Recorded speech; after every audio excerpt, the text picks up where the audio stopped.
알 수가 있습니다. 21세기의 강력한 예배운동과 전인적인 소그룹, 공동체 운동을 실시하려고 합니다. 하나님의 임재와 열정이 가득한 영적인 축제 예배와 또 기존의 소그룹이 아니라 새롭게 전인적인 이 소그룹 운동이 교회를 건강하게 할 수 있다, 또 세상을 변화시킬 수 있다는 개념을 가지고 우리 교회가 앞으로 이 공동체에 대한 이 비전, 소그룹을 진행을 해보려고 이런 세미나를 갖고 또 계획을 하고 있습니다. 이 공동체에 대한 비전은요, 하나님께서 교회를 디자인하시고 또 사도행전적인 참 교회로 만드는데 중요한 물결을 갖고 있습니다. 기존에 하던 대로 하면 좋죠. 편하죠. 예배도 그냥 목사님이 드리면 되고, 그냥 성도들은 예배 참석하면 되고, 성경 공부를 해도 목사님이 가르치시면 되고, 성도들은 듣기만 하면 되고, 또 기존에 교육부의 일들도 잘하고 있는데 뭘, 그렇게 우리는 생각을 하고 있습니다. 그러나 항시 교회도 마찬가지고요, 세상도 마찬가지고, 어떤 기업도 마찬가지입니다. 이 정도면 됐어 하면은 그 순간부터 타락이 떨어지게 돼 있습니다. 이 정도면 됐어 하는 순간부터 후퇴하게 돼 있습니다. 그래서 기업은요, 끊임없이 새로운 디자인들과 새로운 상품들을 개발을 합니다. 역시 음식점들도요, 프랜차이즈들이 평균적으로 1년에 하나씩은 새로운 음식들을 개발을 합니다. 왜 그럴까요? 그 단체를 끌고 유지하기 위해서 그렇습니다. 저는 교회도 하나님 앞에 예배드리는 그 모습 가운데요, 방식은 계속해서 발전해야 된다고 생각을 해요. 과거에는요, 교회 성전 안에 아무런 악기가 들어오면 안 됐어요.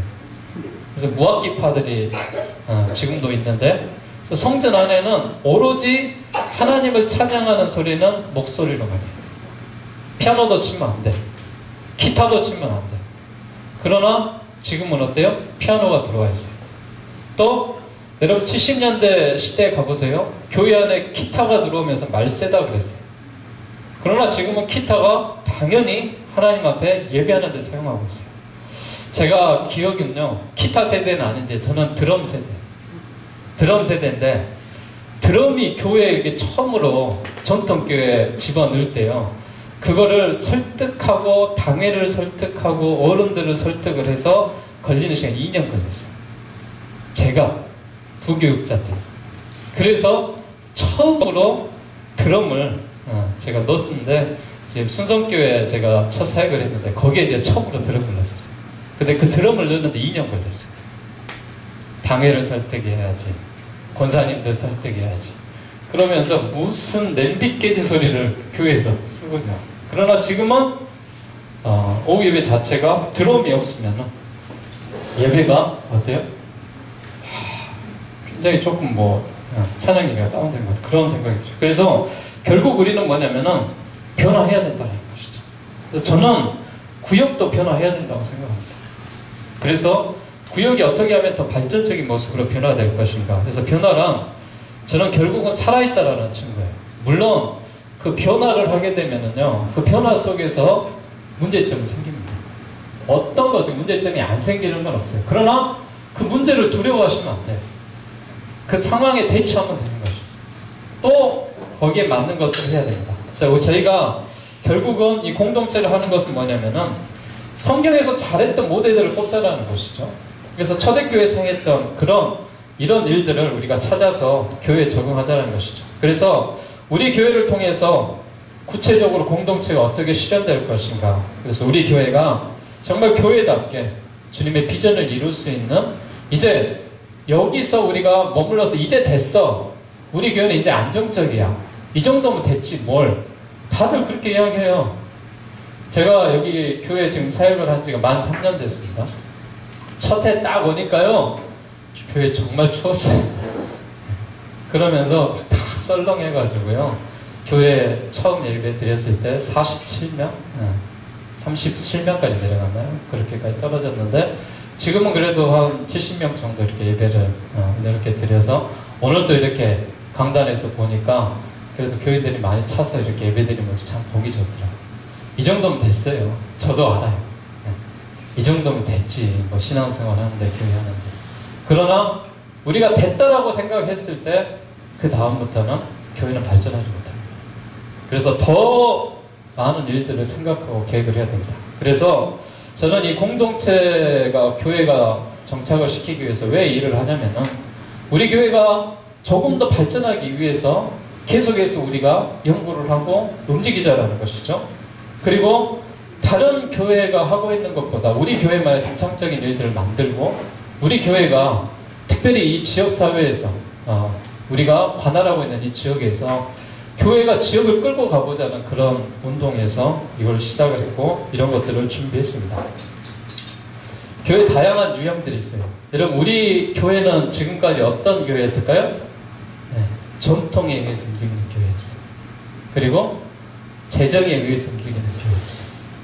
건물에 의해서 움직이는 교회. 이게 지금까지 우리 교회가 끌고 갔던 모습이에요. 근데 저는 제가 오면서 새롭게 계획을 했던 게 있어요. 어떤 계획을 했냐면요. 사람에 의해서 움직이는 교회를 만들어보자. 그래서 제가 교육자의 일들을 자꾸 축소시켜요. 그래서 제가 우리 전도사님 사역을 제가 다 뺏는다고 자꾸 말하시는데 전도사님 사역이 너무 많아. 이거는 뭐냐면은 성도들이 해야 될 사역이기 때문에 그래요. 그래서 성도들이 해야 될 사역을 사람에게 나눠주고 움직이는 교회에서 우리 교회는요 1년 가야 행사가 없었어요. 그런 교회였는데 그래도 최소한 한두 달에 한 번 정도는 어떤 행사나 그 계획들을 해야 돼. 행사하는 교회를 만들어보자. 그래서 사람에 의해서 움직이고 행사하는 교회를 만들었어요. 그래서 지금의 전통에, 재정에, 또 건물에 의해서 움직이는 그냥 구경만 하는 그런 성도들을 만드는 교회에서 사람을 움직이고 또 행사가 자리 잡고 또 여러 가지 프로그램들이 있는 그런 교회로 변화됐어요. 그런데 지금 이것도 3년이라는 시간을 하게 되면은 반복이에요. 그래서 교회가 앞으로 나가야 될 방향은 무엇이냐? 목적이 있어야 된다는 것이죠. 목적에 의해서 움직이는 교회를 만들기 위해서 이 공동체라는 이 조직을 새롭게 해 나가보자 하는 것입니다. 지금 우리 교회 조직은요 어떻게 되어 있냐면은 교회가 목사님이 있고 당회가 있고 남성교회, 여성교회가 있고 교육부가 있고 각 부서들이 이렇게 있었어요. 그런 조직으로 인하여서 목사님 위해서 이거 해야 하면은 쪼로로로로로록 내려가요. 그런 시스템의 교회였어요. 여러분 이해하시죠? 어떤 교회인지? 네. 쉽게 말하면은 중앙 정치를 하고 있는 중앙 집권의 교회가 일을 하고 있었어요. 그런데 이제 새롭게 장로님들이 임직식을 갖추면서 제가 임직식 때 그런 이야기를 했던 것 같아요. 새 시대가 열렸습니다. 이제는 중앙 정치를 하는 그런 목사님이 그냥 말 한마디면 다 되는 말 한마디 지시하면 목사님 이야기 하시는데 무슨 다른 부서가 이야기하는 그런 중앙 정치의 교회가 아니라 이제는 각 위원회가 구성이 돼요. 위원회가 구성이 돼서 네 분의 장로님들이 이제 위원회를 제가 구성을 하려고 그래요. 내년에는. 그래서 어떤 목사님 한 사람이 지시해서 움직이는 그런 교회가 아니라 각 위원회에서 연구하고 각 위원회 수장들이 위원장들이 그 부서를 끌고 가면서 저한테 이렇게 보고를 해가지고 또 그 일에 대해서 교회가 서로 다른 위원회가 협력을 해서 나가는. 그래서 우리 교회가 이제 크게 이제 목적이 있는 그런 공동체를 만들기 위해서 이런 움직임을 해가는 것입니다. 교회가요, 교회답지 못하는 그런 모습이 있었어요. 어떤 모습이었냐면은 형식적으로 그냥 모여서 주일날이니까 이 시간 예배하는 시간이야. 예배해. 이 시간에 밥 먹는 시간이야. 밥 먹어. 이제 예배 드렸으니까 가야지. 그리고 끝. 교회가 너무 단순해. 그래서 교회 안에서 뭔가 좀 새로운 것들을 개발하고 만들어 보자라는 것이죠. 그래서 형식적인 그런 성도들에서 이제 형식이 아니라 내가 교회에 오면 무언가 할 일이 있어. 그래서 교회에 오면은 무언가 해야 돼. 그래서 내년에는 저희가 표를 미리 이야기하면은 행동하는 교회라고 제가 이렇게 정했습니다. 그래서 1인 1사역을 받는 거예요. 누구나 한 사람은 교회 오면은 내가 해야 될 일이 있는 거예요. 그래서 내가 해야 될 일이 없다라고 이야기하면은 그 위원회에 가가지고 제가 할 일을 좀 주십시오라고 이야기하고, 또 새로운 성도가 오게 되면은 해야 될 일을 함께 해줘야 돼요. 그리고 기도의 훈련이라든지 말씀의 훈련이라든지 섬김의 훈련이라든지 이런 것들이 점차 좀 식돼가고 있습니다.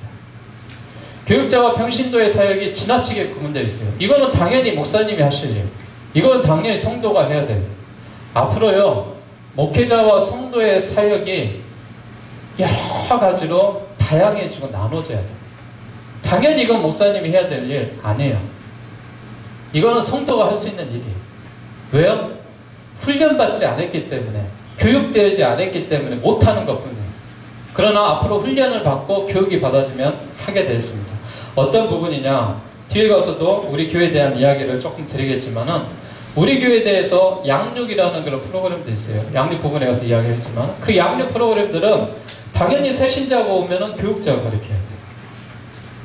앞으로 집사 대상자가 있으면 당연히 교육자가 직분자가 가르쳐야 돼요.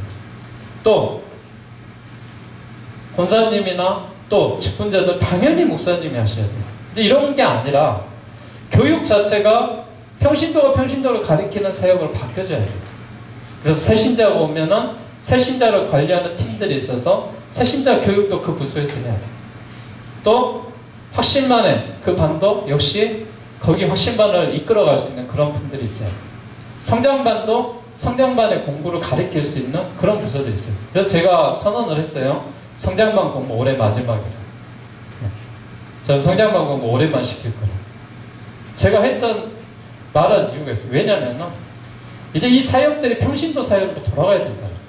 당연히 목회자가 해야 된다라고 생각하시면 이거는 교회 이제 리더들이 또 교회 훈련받은 사람들이 해야 된다라고 생각합니다. 그리고 교회가요, 자꾸 교인들이 일을 안 하다 보니까 축소돼 가고 있어요. 또 급격하게 세상에 세속화되어 가고 있어요. 그래서 생명력을 상실하고 쇠퇴하는 그런 현실이 돼 있는 교회가 돼 있습니다.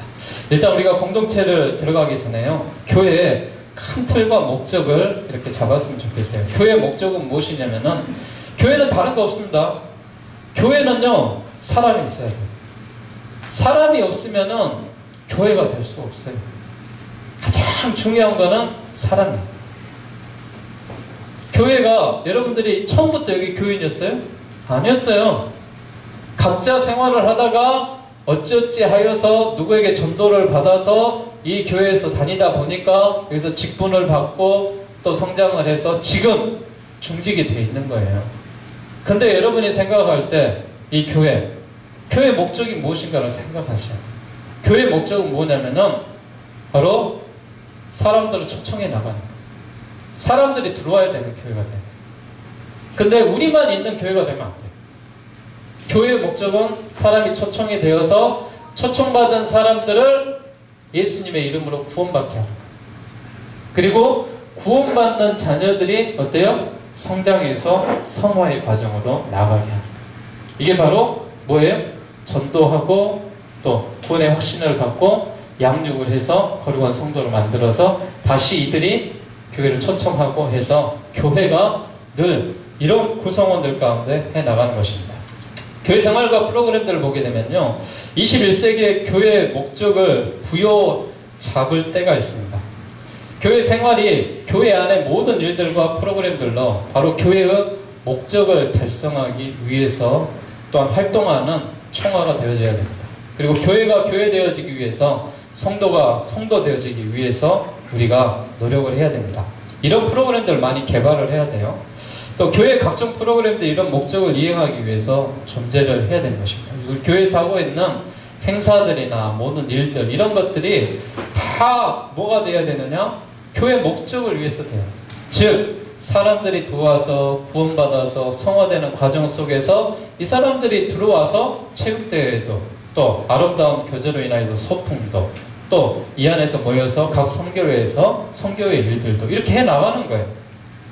그러기 위해서는 이 목적을 이루는 교회가 되기 위해서는 목표의 목적을 5가지를 분명히 설정을 했습니다. 이 설정하는 것이 여러분 보게 되면요, 이런 상황이에요. 5가지를 설정을 했는데 바로 목적을 위한 5대 사역이 있습니다. 전도입니다. 교회가 전도하지 않으면은요, 교회가 아니에요. 맞죠? 교회가 예배하지 않으면은요, 교회가 아니에요. 맞죠? 교회가 교제가 없으면은, 친교가 없으면은 교회가 아니에요. 맞죠? 교회가 양육하고 훈련하지 않으면은, 가르치지 아니하면은 교회가 아니에요. 교회가 자기만 이득만 찾는다면은, 섬기고 봉사하지 않는다면은 더 이상 교회가 아니에요. 교회는 이렇게 되어 있습니다. 전도를 해서 외부 사람들이 들어와서 이 예배의 공동체 안에서 예배를 드리고 그 예배 안의 공동체 속에 들어와서 서로 교제하고 양육과 훈련을 받아서 그리스도인들의 주님을 닮는 섬김의 자리로 나아가서 또 이들이 외부 사람들을 초청해서 들어와서 교회 교인들이 계속해서 성장하고 바뀌어 나가는 거예요. 그리고 교회가 또 다른 교회를 만들어져 가는 거예요.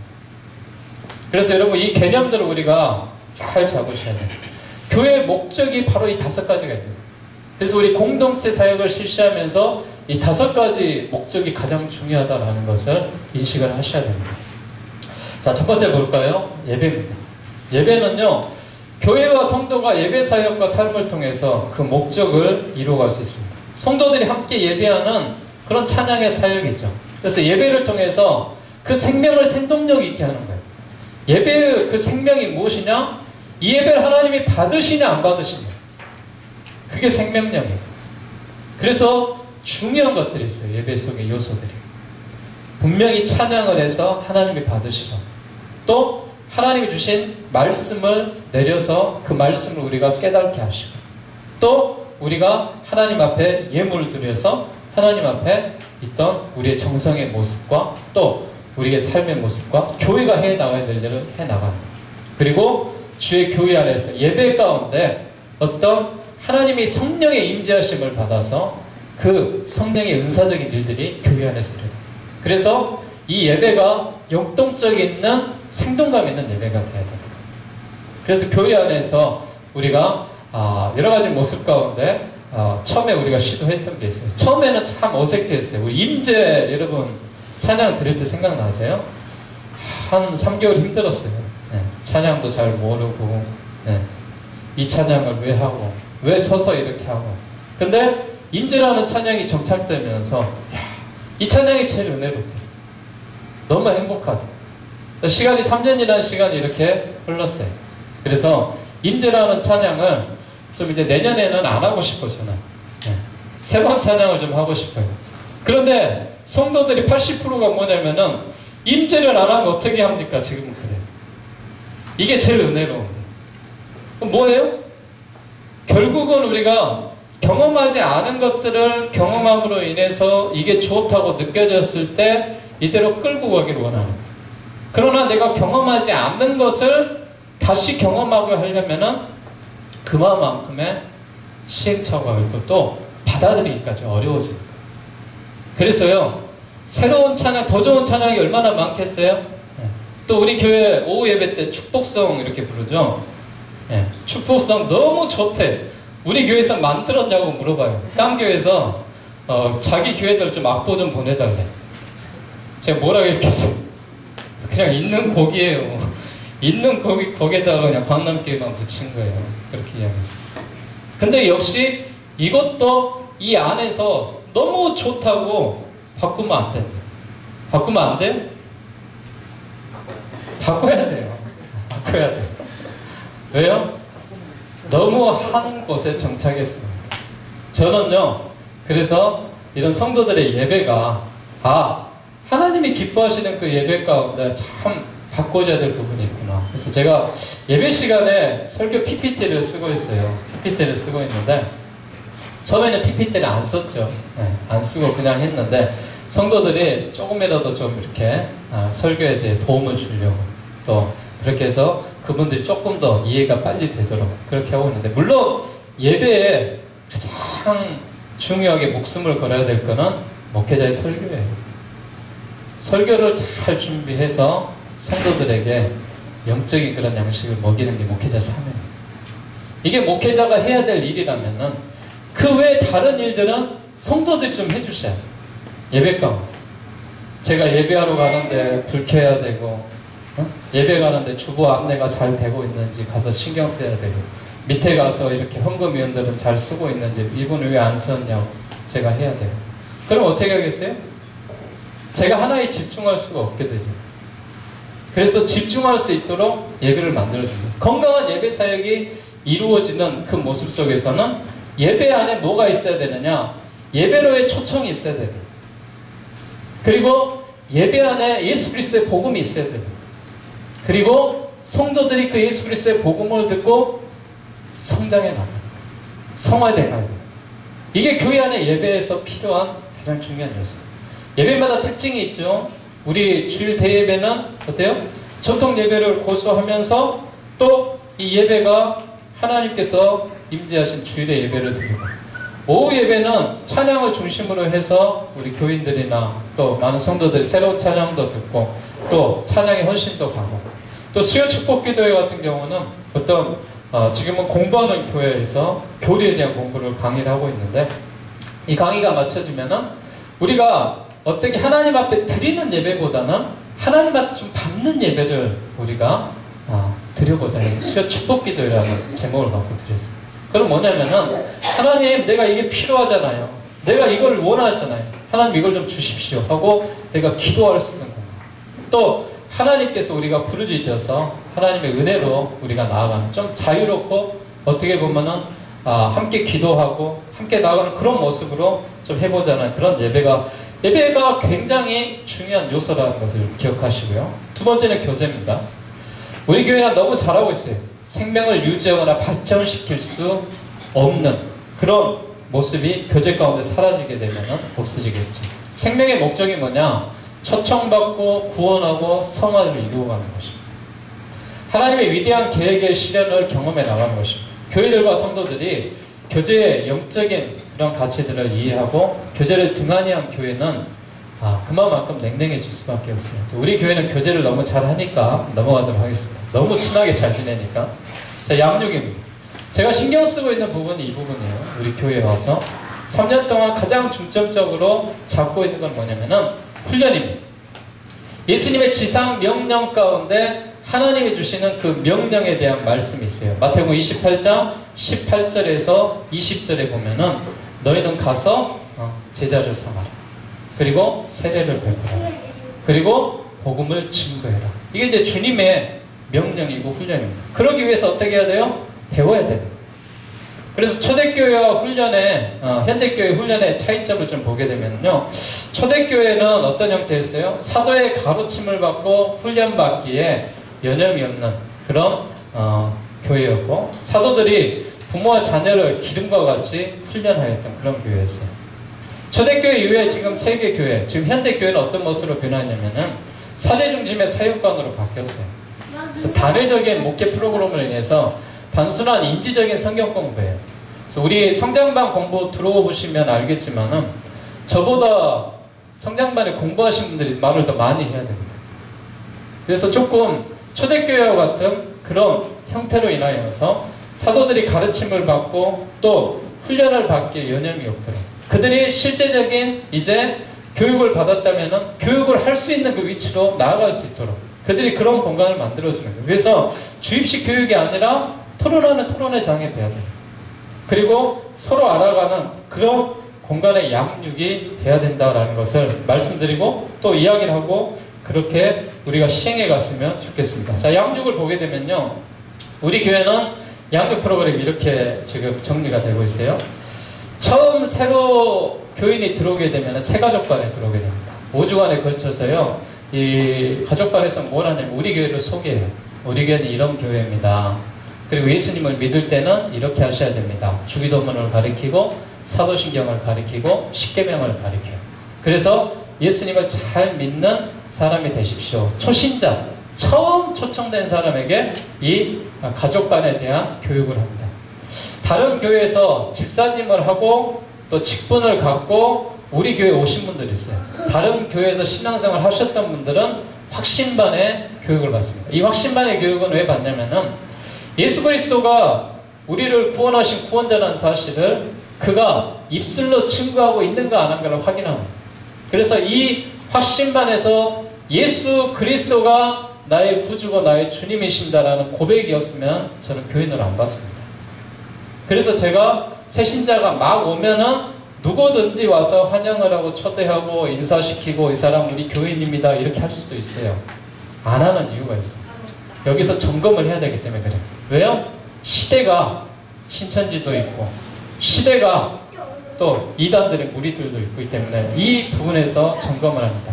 그래서 새가족반은 제가 다른 분한테 맡겨요. 근데 제가 확신반은 안 맡깁니다. 왜 안 맡길까요? 점검은 제가 해야 되거든요. 이 부분은 절대 안 맡겨요. 남한테. 이건 제가 합니다. 왜요? 그래야 이 사람이 진짜로 믿음을 우리 교회에 살 수 있는 사람인가 아닌가를 점검을 해야 되기 때문에. 그래서 우리 교회는 새가족반이 마치게 되면은 학습에 받는 교육의 자격을 줍니다.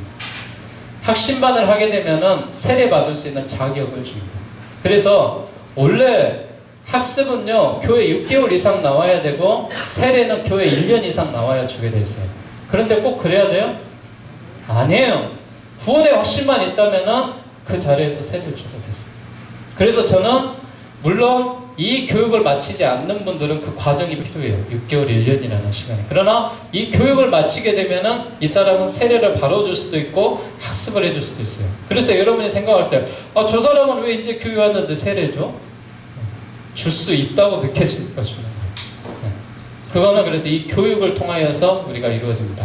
자, 말씀반에 대한 교육인데요. 말씀반에 대한 40강 강의는 제가 이건 1년 내내 1년 365일 해야 되는 교육이에요. 그렇기 때문에 이거는 제가 여러분들한테 영상으로 다 남겨놨어요. 그래서 우리 교회 말씀 통독반 책자와 그 다음에 40강 강의안을 보게 되면 1년 동안 공부를 할 수 있어요. 그래서 교회 안에서 제가 3년에 한 번 정도 제 강의를 하고 있는데 또 제 강의를 하다 보니까 조금 더 자세하게 들어가 보려고 하다 보니까 1년 동안 했는데 15강까지밖에 못 하겠더라고요. 또 다른 프로그램도 있고 행사들이 있고. 그래서 가급적이면 이 말씀반은 여러분들이 교회 예배 보면은 말씀 통독반이라고 있습니다. 들어가면은 그 안에 성경을 통독할 수 있도록 해놨으니까 이 반을 하셔야 됩니다. 그리고 이 말씀 통독반이 이루어지지 않는 사람들은 저희 교회 재직에 직분을 드릴 수가 없어요. 앞으로 교육을 그렇게 잡으려고 해요. 그렇게 해서 말씀 통독반을 분명하게 해서 이 사람이 세례 교인으로서 1년간 이런 말씀에 대한 통독을 했다라고 하시는 분들에 의해서 성장반 공부를 들어갑니다. 그래서 우리 교회 재직들이 성장반이 맞춰지신 분들만 재직에 대한 직분을 드리는 거예요. 그래서 현재 우리 교회 재직들한테 제가 이 성장반을 받으라고 한 이유가 뭐냐면은 현재 재직들이 성장반 교육을 안 받았잖아요. 그래서 성장반 교육을 받게 하는 거예요. 재직들이 먼저 하시라고. 그래서 그 교육의 과정이 이제 올해로 마치게 되면은 교인의 한 50% 정도 교육이 이제 재직들이 교육이 이제 다 맞춰지게 됩니다. 그래서 모든 분들이 이제 성장반 했다라고 보고 이제 새롭게 들어온 사람들이 이 과정까지 가는 이 계통에 대해서 이것들을 누가 해야 되냐면은 공동체가 해야 되는 거죠. 공동체. 공동체 안에서 이런 일들을 해야 공동체가 발전을 할 수가 있는 거예요. 이거를 목사 혼자 다 하게 된다면요, 다른 건 아무것도 못해요. 이것만 하고 있어야 돼요. 지금도요, 오후 예배 드리고 하게 되면은 이거 하고 또 재정 가는 데 가서 재정 가서 이것도 뭐 하고 나면요, 거의 5시, 6시 돼야 끝나요. 주일 사역이. 너무 사역이에요. 지나치게 되면은 사람이 뭐 하게 됐어요? 피곤하면 쓰러져요. 하기 싫어져요. 그래서 그런 것들은 뭐냐? 이거는 교인들이 앞으로 해줘야 될 부분이에요. 그래서 저는 앞으로 강조해야 될 부분은 이 부분이에요. 제자반과 확신반은 제가 합니다. 그래서 이 제자반은 공동체 리더들을 키워나갑니다. 그래서 공동체의 리더를 끌고 갈 수 있도록 그 사람들을 키우고, 그리고 전도반은 우리가 아직 시작도 안 했습니다. 그럼 전도반이 제일 쉬울 것 같죠? 사실은 전도반이 제일 어렵습니다. 그래서 아직 시작을 못했어요. 왜요? 너무 어려웠어요. 너무 힘들었어요. 제자반이 우리 교회 30% 이상이 됐을 때 시작을 하려고 그래요. 이 전도반. 그래서 전도반은 완전히 훈련받는 예수님의 모델로 만들어 나가는 그런 과정으로 보고 있기 때문에 이 심화 과정으로 지금 이 자리에 두고 있습니다. 자, 훈련과 양육은 그래서 참 중요하다는 것을 강조하고요. 전도입니다. 전도는 성교하는 교회 최대 명령이에요. 하나님이 가장 좋아하시는 사역이에요. 그리고 나를 구원하고 변화시킨 말씀을 강력하게 증거하고 다른 수많은 영혼들을 구원해 나가는 거예요. 올해 여러분 한 달에 한 번씩 저희가 10월달까지 3월달부터 10월달까지 한 달에 한 번씩 전교인 우리가 띠를 메고 또 전도지를 만들어서 복음을 이렇게 전했어요. 거기에 대한 열매에 대한 결과들이 없다 보니까 이런 말들이에요. 목사님 좀 전도 좀 그만하지. 왜 이런 거 자꾸 하냐고. 힘들게. 기존 성도들이 얼마나 힘들었는지 아네요. 이 교회가 여러분만의 교회입니까? 아니에요. 이 교회는 이 지역 사람들이 누구나 들어올 수 있는 그런 교회. 여러분들이 스스로 문을 닫으시면 안 돼요. 그래서 이 전도는 더 강조를 해도 우리가 소란이 없습니다. 그리고 앞으로 공동체가 전도를 하는 데 있어서 초청하는 그런 공동체가 돼야 됩니다. 또 선교에 대한 사명을 이야기하고 있는데 선교적인 일들에 대해서 이야기하고 있습니다. 우리 캄보디아의 서진원 목사님 지금 가 계시는데 매달 저한테 사역 편지를 보내요. 그래서 제가 이번 달부터는 카피를 해가지고 저 뒤에 좀 놔둬야 되겠다 해서 뒤에 안내판에 보면 아마 붙어있을 거예요. 우리 교회에서 이렇게 어려서부터 이렇게 신앙하고 선교하시는 목사님이 지금 어떤 사역을 하고 있구나. 여러분도 좀 아시고 보시고 같이 기도해 주셔야 되죠. 이게 교회가 해야 될 일들이에요. 마지막은 뭐냐면은 섬김과 봉사일을 해야 됩니다. 초대교회는요 물건들을 통용했어요. 재산을 팔아서 나누었어요. 그리고 성도들을 온전히 그리스도의 몸을 세우고 각각 받은 은사대로 선한 청지기 같은 일을 했어요. 현대교회는 어떤 일들을 해 나가야 될 것 같습니다.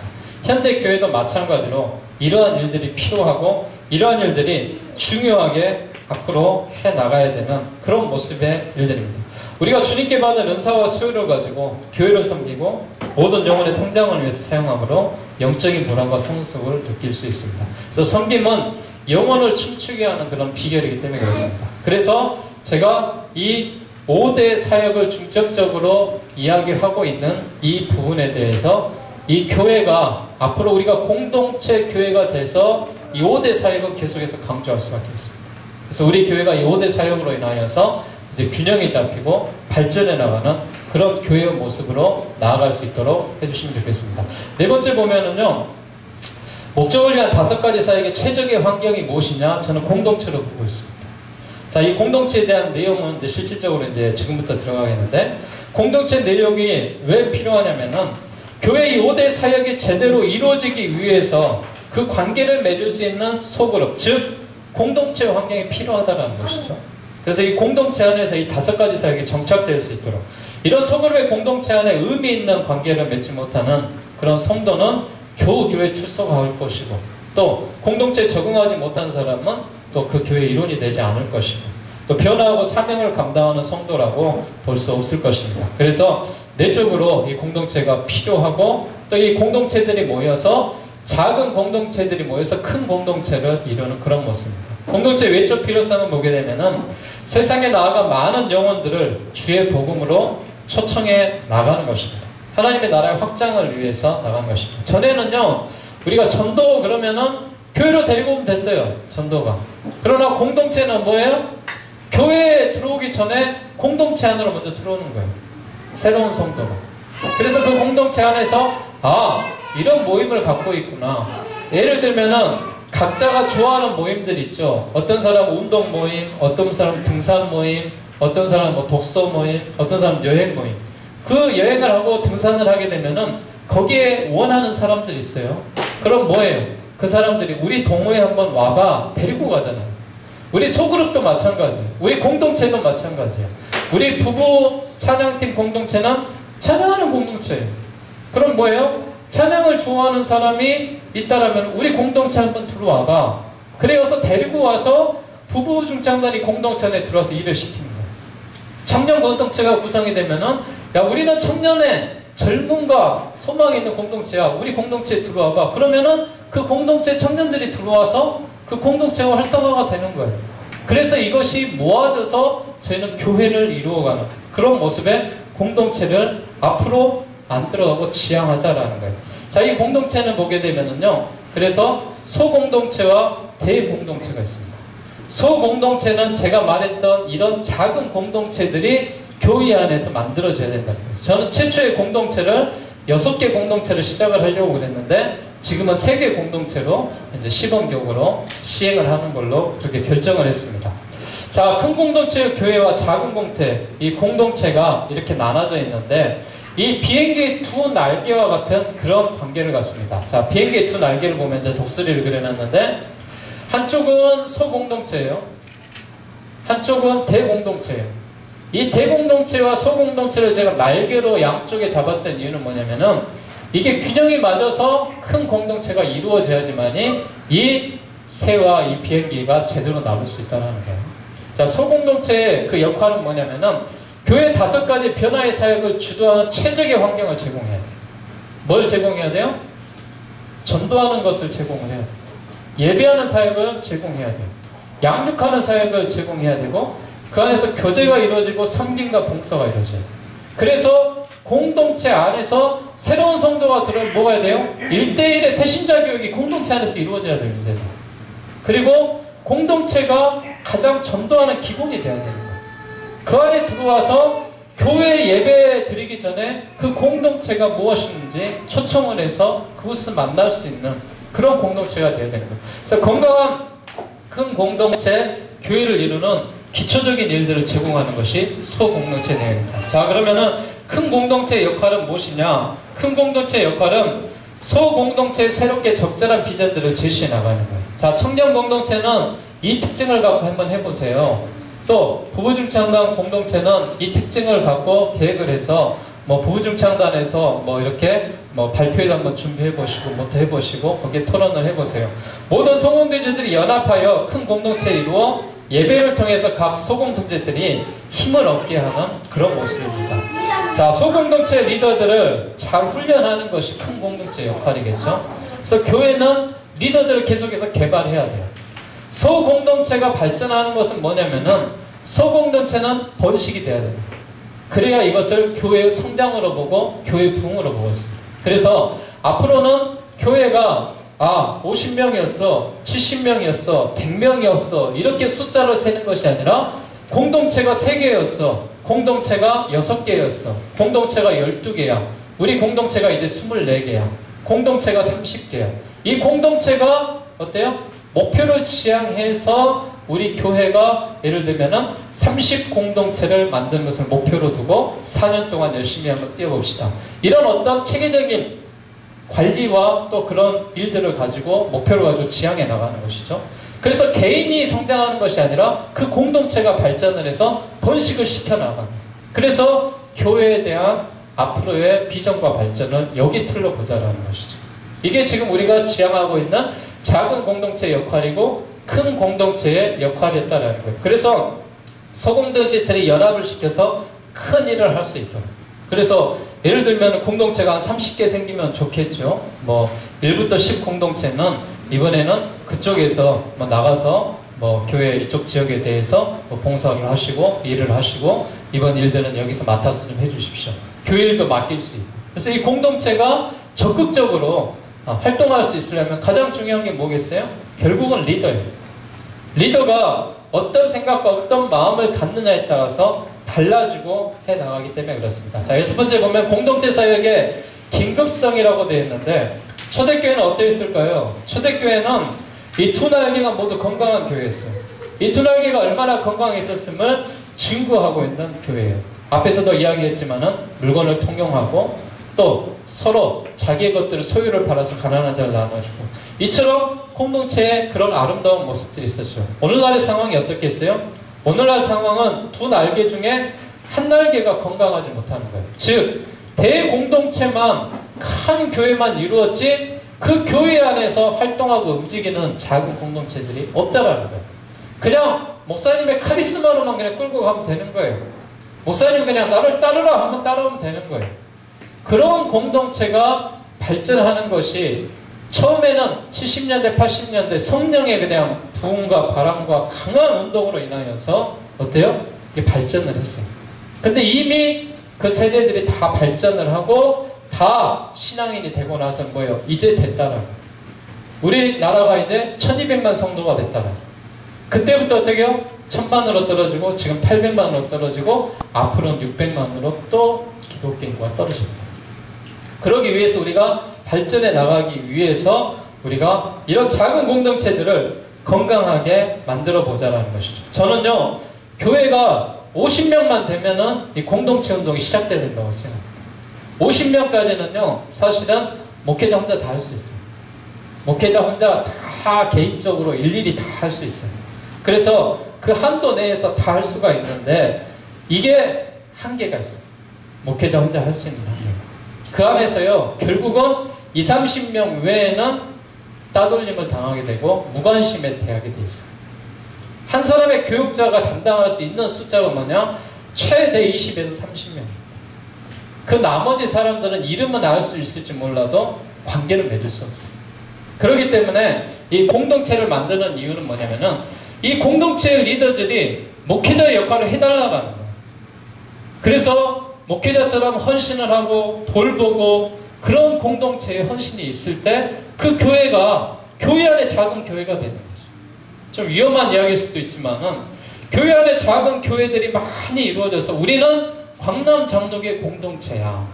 그러면서 우리 공동체는 이 그룹만큼은 내가 사랑과 정성과 돌봄을 가지고 정말 목회적인 돌봄이 필요하다는 것이죠. 그래서 우리가 공동체 하면서 부담스러웠던 거는 뭐냐면은 내가 뭘 가르쳐야 된다고 생각했을 때 부담스러웠던 거예요. 뭔가 토론을 해서 거기에 대한 토론에 대한 결과물을 내려고 하니까 힘들었다는 거예요. 여러분, 거기에 대해서 우리가 정착을 하게 되면 발전할 수가 없어요. 이 공동체에 대한 돌봄은 무엇이냐면은 사랑과 관심이에요. 내가 맡겨진 공동체에 대해서 최선을 다해서 그들을 사랑하고 또한 그들에게 헌신하고 그들을 위해서 노력해주는 이런 모습이 교회 공동체가 필요합니다. 자, 만약에 이것을 우리가 그대로 방치했던 교회들은 어떤 모습이었냐? 중세교회 타락이 재현될 것이다 라고 보고 있습니다. 초대교회 작은 공동체를 기반으로 하는 튼튼한 교회였다면 중세교회는 이 작은 공동체의 틀을 깼어요. 그냥 교회 성전을 크게 지었어요. 지금 여러분 뭐 한국 교회들 보게 되면요, 여의도 순복음교회를 중심으로 해서 또 하는 교회들 보면은 교회 안에 몇천 명 들어가는 교회를 지어요. 그리고 나서요, 교회 안에서 몇천 명이 한꺼번에 예배를 드리고 쑥 빠지면은 끝. 일주일 동안 문장 가요. 그런 교회들이 지금 어떻게 되면 성도가 떨어져 갖고요, 2층에 그 본당이 뭐 5,000명, 10,000명 이렇게 들어가서 있는 교회를 이제 문 잠가놔. 왜요? 안 차니까. 1,000명밖에 안 모이니까. 그래서 작은 소예배실에서 예배 드리고 있어요. 그런 교회들이 많아요. 그래서 여러분, 이 공동체에 대한 교육은 어떤 대그룹에 모일 수 있는 그런 공간이 많이 필요한 것이 아니라 소그룹을 할 수 있는 방들이 많이 필요합니다. 그런 환경들에 가서 그 안에서 교회 안에 교회가 이루어질 수 있도록 그들이 사랑과 보살핌으로 그 공동체가 1년이라는 시간 동안에 유기적으로 잘 움직일 수 있도록 해나가는 거예요. 오늘도 마찬가지예요. 작은 공동체가 기반이 되지 않는 큰 공동체만 증시하는 교회는 크기가 커져가면서 형식화가 되고 제도화가 되고 정치화 세속화가 될 수밖에 없습니다. 그 결과 교회가 교회다 할 수 없다고 보고 또 성장이 멈춘다고 보는 것입니다. 따라서 작은 공동체 사역이 저는 회복되어야 된다고 생각합니다. 그래서 우리 교회에서 이런 작은 공동체 사역을 지향을 하는 거예요. 자, 표를 보게 되면요, 초대교회 공동체는 모임의 장소가 어디였냐? 가정과 교회 처소였어요. 현대교회는 뭐예요? 건물 안에 모이면 되는 거예요. 모임의 규모는 친숙한 적은 수였는데 친숙하지 않은 큰 공동체예요. 그러니까 서로가 서로를 몰라. 우리도 성장반을 하다 보니까 처음으로 말튼 사람들이 있어요. 20년을 서로 간에 말 안 했던 거예요. 그런 사람들이 있어요. 그건 뭐냐면은 이 공동체 안에 문제점이 생기고, 성도와의 관계가 뭐예요? 친밀하고 어려울 때 도움을 줄 수 있는 관계인데 현대 교회 공동체는 뭐예요? 거리가 있고 도움이 못 돼주는 거예요. 도와주고 싶어도 가서 다가가면 오지랖 넓은 사람만 돼요. 이상한 분위기가 돼버리는 거예요. 지도자의 역할이 뭐예요? 모범과 양육에 주력을 하는 거예요. 그래서 이제 공동체 모범이 되고 양육하는데 하고 말씀에 주려고 하는 사역을 했다면은 교회 전체를 감독하고 관리해 나가는 거예요. 교회를. 그러니까 목사님들의 사역이요. 어떤 사역이 하냐면은 이런 사역을 해요. 차량 운행을 해야 되고요. 또 주보 만들고 또 교인들이 이렇게 토요일 날 교회 오기 위해서 다 청소를 해놔야 되고 그게 뭐냐면 지방교회 현재 실태가 그래요. 그러나 발전하는 교회 가면 갈수록 뭐냐면요. 이거는 목회자의 사역이 아니에요. 목회자의 사역은 뭐예요? 목회자의 주 사역은 뭐냐? 양육하는 사역이에요. 이런 것들을 개발을 하고 준비를 해가지고 성도들에게 어떤 그 지식적인 또 앞으로 방향의 미래 발전적인 일들을 계속해서 해 나가는 거예요. 성도들의 임무는 뭐예요? 초대교회는 예배와 교제와 양육과 섬김과 전도 5대 사역을 중심으로 했다면은 현대교회는 뭐냐? 출석만 하면 돼요. 그리고 직분자는 직분자끼리 모이면 돼요. 권사는 권사끼리 모이고 또 당회는 당회끼리 모이고 또 청년들은 청년들 학생들끼리 그냥 알아서 하라 하고 그런 공동체가 아니라 이제 이런 유기적으로 움직이는 그런 공동체를 만들자는 것이죠. 중심 공동체 사역은 뭐냐? 소공동체 사역이고 이건 큰 공동체 사역이었어요. 영적인 은사를 가지고 서로 섬긴다는 반면에 은사들이 하나하나 사라져가고 있어요. 매장되어 가고 있어요. 신앙의 평가는 뭐예요? 어떻게 섬기고 사역을 실천하고 있는가? 직임이 무엇이고 많이 알고 있는가에 대한 다른 것들이 있었어요. 그래서 우리가 이 초대교회 공동체의 틀을 우리가 틀어서 가지고 와서 교회 안에서 한번 만들어 보자라는 거예요. 그래서 지금까지 구역의 개념이었다면은 이 공동체의 개념으로 새로운 비전과 새로운 사역들을 우리가 제시해 보자라는 것이죠. 자, 이 사역이 왜 나왔냐면은 바로 이 12제야 사역 때문에 나왔습니다. 좀 빨리 할게요. 집중의 원리가 있었어요. 12제야 사역이 뭐냐면은 12제자를 시작하면서 가장 효과적으로 할 수 있는 예수님의 교육 방법이 뭐였냐면 12명이었어요. 그래서 이 공동체 기본 틀은 12명을 넘으면 안 됩니다. 12명이 넘으면 뭐예요? 분리해야 돼요. 분리하기 위해서 제가 해야 될 일도 있겠죠. 뭐예요? 분리될, 개척될 앞으로 공동체를 위해서 리더들을 제가 교육을 시켜요. 앞으로 리더가 될 사람들을 교육해 나가요. 그래서 그 공동체에서 추천을 해줘야 돼요. 아, 이 사람이 앞으로 새로운 리더를 끌고 갈 수 있는 사람이다. 그래서 그 사람이 숫자가 시작을 하는데 12명이 최대치라는 거. 그래서 적게는 이제 몇 명부터 시작을 하겠어요? 4명부터 시작을 해서 많게는 12명까지. 그 안에는 숫자가 다양하게 있겠죠. 자, 가장 효과적인 복음의 확장 원리로 12제자 사역을 보고 있습니다. 왜 하필이면은 12인가요? 보면은 이스라엘도 12지파로 형성되었습니다. 히브리 달력도 보게 되면은 지금 우리 달력도 12개월로 되어 있습니다. 솔로몬이 12관장의 지역을 나눠서 그 지역을 관리하도록 이렇게 만들었습니다. 예수님께서 12제자를 선택하셔서 가장 효과적으로 데리고 갈 수 있는 그룹의 인원이 12명이었어요. 그래서 12제자 사역에서 이 소그룹에 대한 인원의 기본적인 것들을 잡았습니다. 두 번째는 가장 복음을 빨리 확산시키는 운동이었어요. 과거와 현재 미래 가장 빠른 복음의 확산의 원리였고 가장 강력하게 실제적으로 복음 운동을 시킬 수 있는 한 사람의 리더가 섬길 수 있는 최대한의 숫자가 12로 보는 것이죠. 가장 강력한 공동체의 운동이었기 때문에 그렇습니다. 단순하지만 강력한 공동체 운동을 할 수 있어요.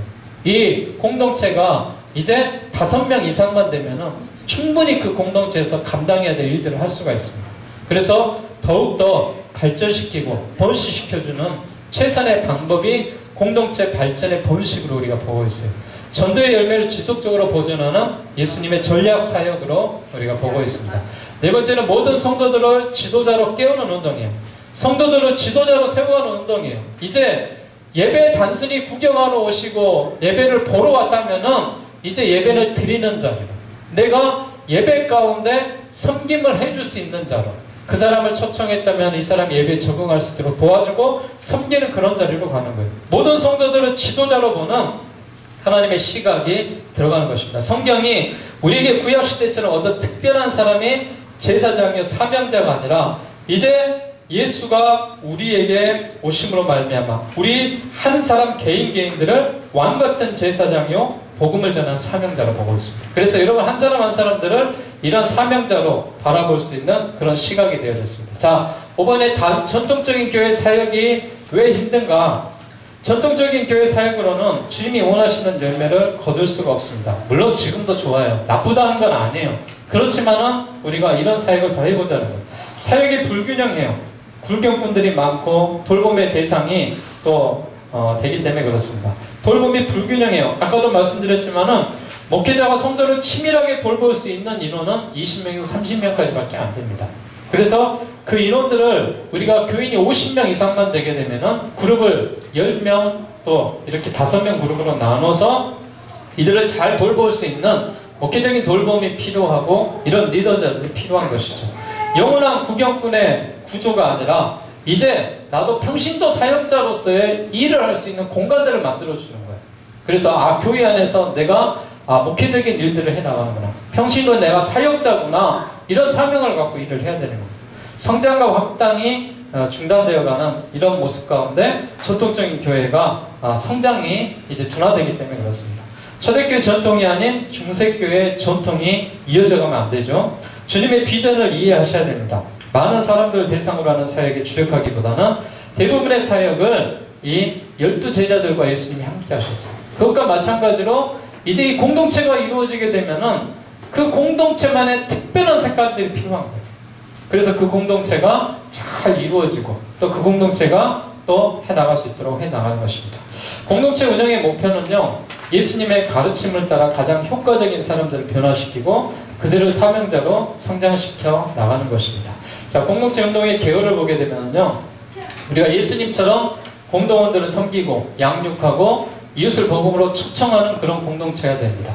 그 안에서요, 여러분, 토론이 꼭 중요한 게 아니에요. 어떤 우리가 성경 공부 주제를 갖고 토론을 하는 그게 목표가 아니라고요. 소공동체를 하는 이유, 우리가 공동체를 하는 이유는 뭐냐?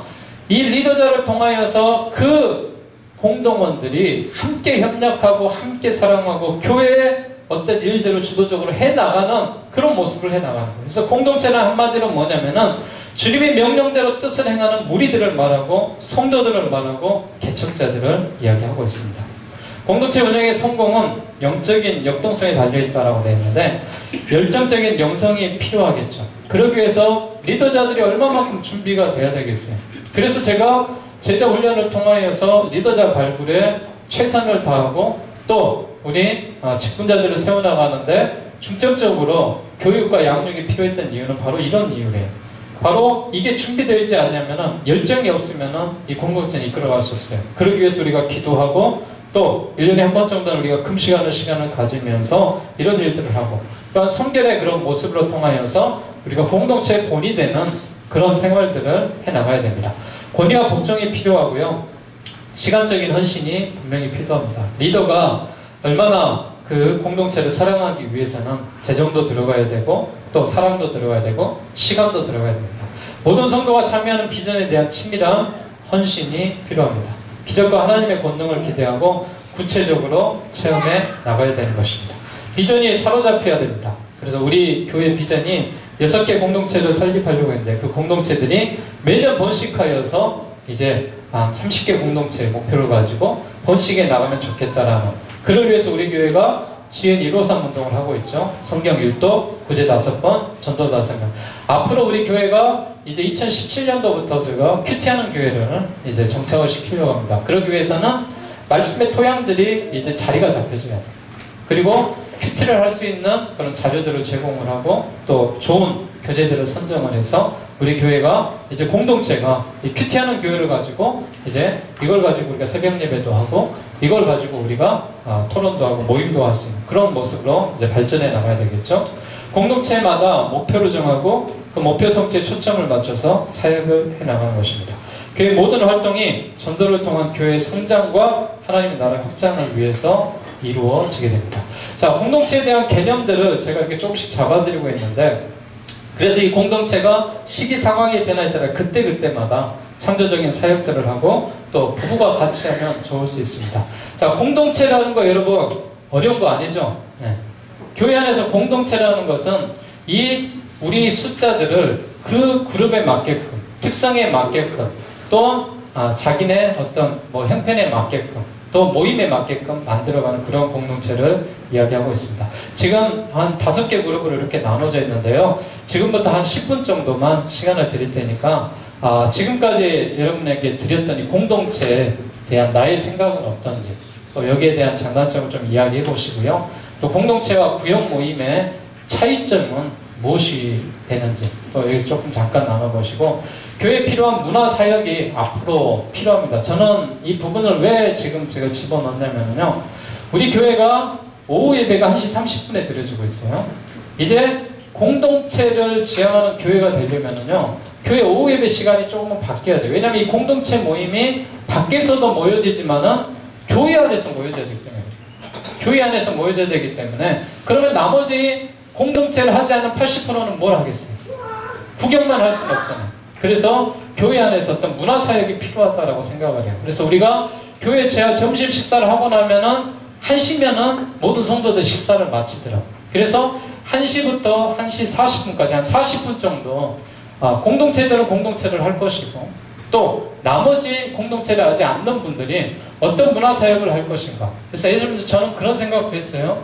교회 안에서 뭐 배우고 싶으면, 뜨개질을 하고 싶으시면 뜨개질 방도 만들어주고, 또 성경을 통독하고 싶으신 분들은 성경 통독방을 만들어서 성경을 교회에서 하루에 일주일에 40분씩 들어서 1년 동안 읽도록 해주고, 또 어떤 반은 뭐 이렇게 뭐 가곡이라든지 뭐 이런 새로 나온 찬양이라든지 이걸 배우고 싶은 분들은 노래교실도 만들어주고 악기교실도 만들어주고, 또 우리 남성교회 같은 경우는 바둑 좋아하고 장기 좋아하면은 바둑도도 장기도 두고, 어떻습니까? 교회 안에서 이런 사역들이 이루어지면은. 그래서 이런 문화의 사역들이 교회 안에서 각 그룹별로 유기적으로 원하는 방들에 들어가고, 또 새로운 성도들이 오면은 이 교회 안에는 다양한 그런 문화의 일들을 하고 있구나. 그래서 이런 문화의 사역들이 교회 안에 들어와서 이 안에서 우리가 주일 공동체가 아름답게 만들어지는 그런 모습을 우리가 이야기해 보려고 합니다. 자, 종이를 제가 한 장씩 나눠 드릴 테니까요, 거기에 1, 2, 3번 쓰셔가지고 거기서 잠깐 토론하는 시간 한 10분 정도 갖고 또 오늘 첫 번째 세미나를 마치도록 하겠습니다. 의견들, 생각들과 이제 장단점들을 파악을 했으니까요, 정리를 해보고, 문화사역들은 바로 2016년도부터 저희가 실시를 할 겁니다. 그래서 거기에 대한 문화사역 담당자들이 필요하겠죠. 그래서 교회 안에서 많은 거는 힘들 것 같고요. 한 2개나 3개 정도 이렇게 어른들이 할 수 있는 문화사역 위주로 해서, 지금 현재 보니까 뭐 침술이나 마사지나 이런 거는 하고 있으니까 그쪽에서 조금 더 개발을 하면 될 것 같고, 또 위에서 뭐 보니까 성경 읽어주고 또 이렇게 쓰는 그런 방들이 필요하다 하니까 그 방에는 어떤 이렇게 책상이나 그런 구조들이 만들어져서 좀 할 수 있도록 하고, 이렇게 활동적으로 할 수 있는 어른들은 뭐 이렇게 참하시는 거나 또 그 안에서 뭐 독서나 운동이나 할 수 있는 그런 방들은 충분히 내년에 저희들이 준비해서 단계적으로 문화사역 이걸 담당할 수 있는 또 위원회에 넣어서 저희들이 한번 관리할 수 있도록 이렇게 한번 진행을 한번 해보도록 하고요. 역시 여러 가지 또 의견들 나눠줘서 감사의 말씀 드리겠습니다. 오늘은 이제 마무리를 해보겠습니다. 자, 성공공동체가 발전하는 그런 단계들이 있어요. 어떻게 해서 우리가 발전을 했냐면은, 저도 많은 자료들을 찾고 또 연구를 하고 우리 교회에 적합한 그런 셀이 어떤 게 좋을까라고 생각을 하면서 많이 생각들을 했던 그런 부분인데요.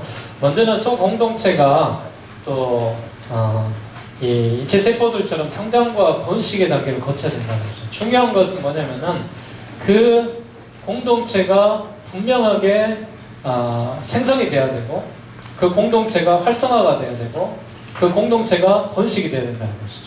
그래서 이게 공동체의 큰 틀로 보는 것이죠. 1단계는 그래서 생존하고 적응하는 그런 단계를 갖습니다. 그래서 처음부터 이게 생존력을 잘 가지려면요, 기초를 튼튼하게 해야 돼요. 그래서 우리 세미나를 갖고 또 토론회를 갖고 또 장단점을 파악을 해보는 겁니다.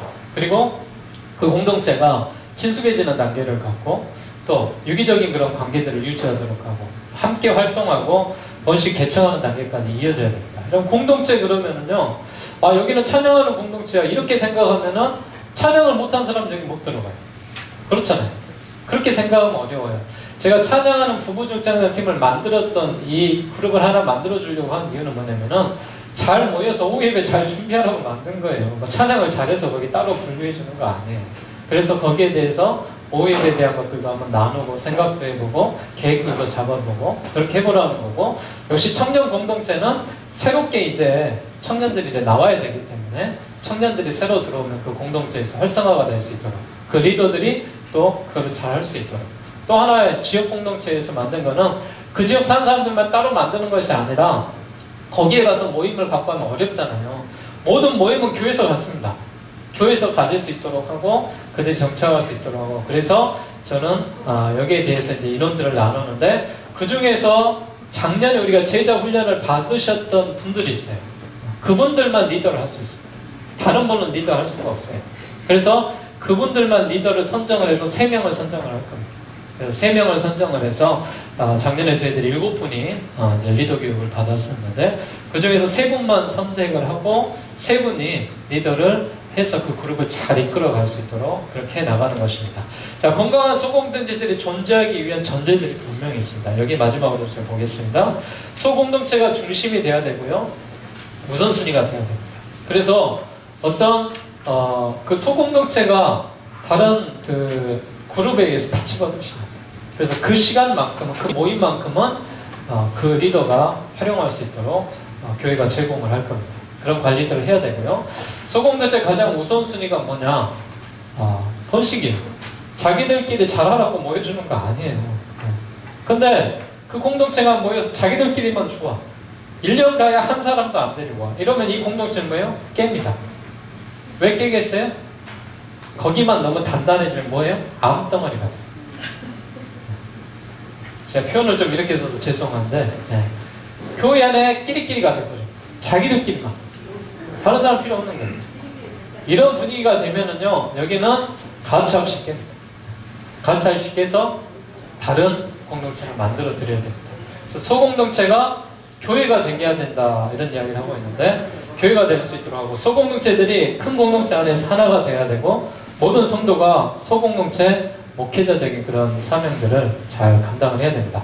다음 주에는 저희들이 그럼 공동체 운영을 어떻게 할 것인가, 또 실현 방안에 대해서, 또 주제나 이런 토론들은 어떻게 할 것인가, 공동체들마다 각자 어떤 따로따로의 어떤 주제를 주는 것이 아니라, 공동체는 교회 안에 큰 공동체에서 작은 공동체에 던져주는 어떤 주제나 메시지들이 같이 나가야 된다고 생각해요. 그래서 그런 것들이 함께 협력하며 나아갈 수 있도록 그렇게 하도록 하겠습니다. 오늘 첫 번째 세미나 시간은 이걸로 저희들이 정리하도록 하겠습니다. 기도하겠습니다.